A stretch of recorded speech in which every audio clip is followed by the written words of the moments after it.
we turn on the TV, we don't hear much about black women and their achievements. Sure. If you're watching CNN or Al Jazeera, it's something else.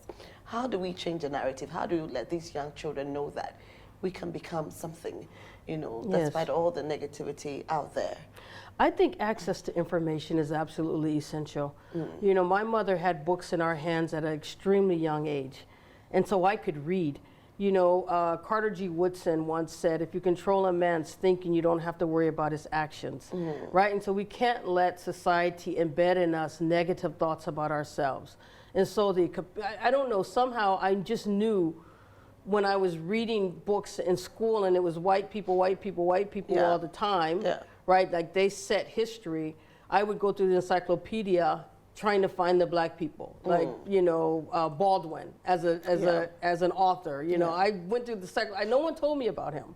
You know, I had to find him. And so I think that there's something innate in us that rejects the notion that we're not the precious beings that, you know, God's children, right? Something tells us that. And so you really have to beat a child down hard for them not to initially understand their own value. You know, so I think getting books in the hands of children early, getting them access to information, obviously trying to create as positive an environment as possible, but we're resilient.